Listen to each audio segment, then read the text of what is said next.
Good evening, Captain Dave here with another edition of Once Upon a Mishap, where the stories are real and the puns are bad. We call tonight's lesson Naval Safety Center's Summer Vacation.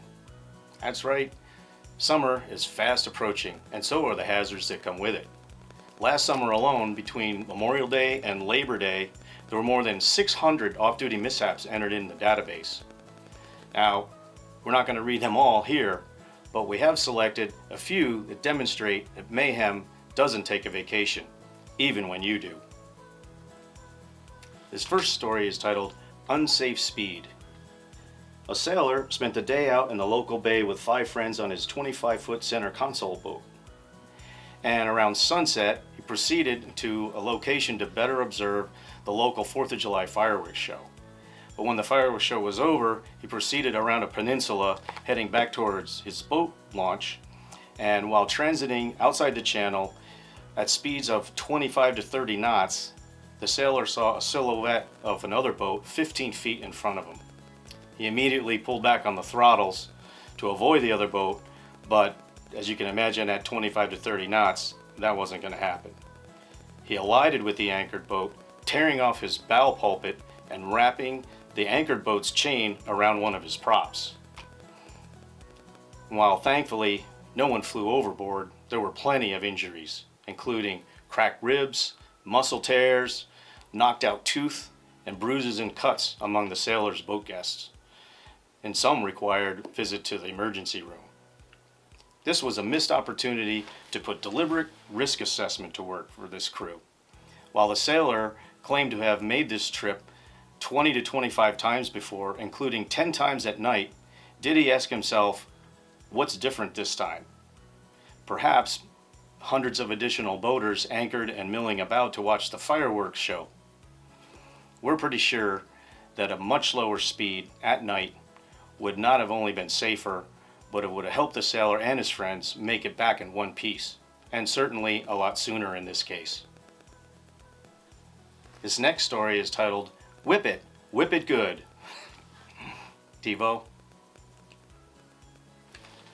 Anyway, a sailor was water skiing with family when the boat whipped him at approximately 50 miles per hour.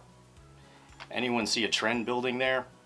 Presumably, at the max G-force of the whip maneuver, the action slammed the sailor into the water, and so hard that he lost consciousness and also suffered a minor laceration to his arm from the ski. The report doesn't indicate if he received the proverbial eye enema, when water gets forced into your eyes when you faceplant in the water, but he wouldn't have felt it anyway because he was unconscious. He didn't immediately seek medical attention, but complained of headaches since the incident.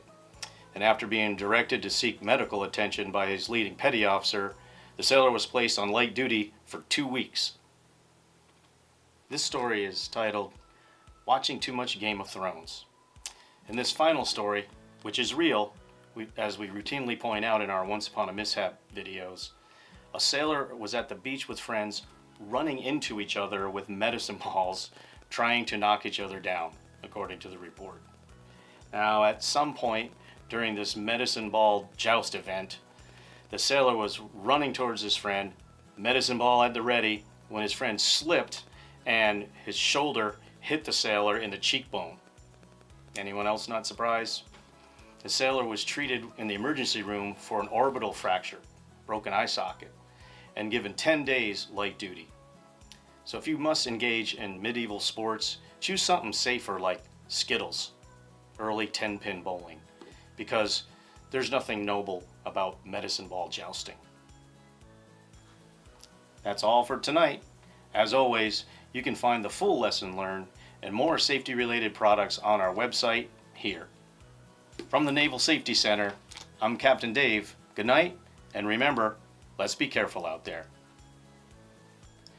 So I had surgery a while ago, and the nurse anesthetist asked me, did I want to be knocked out with gas or by getting hit in the head with a boat paddle? And I thought that's kind of a weird choices. It was a either or situation.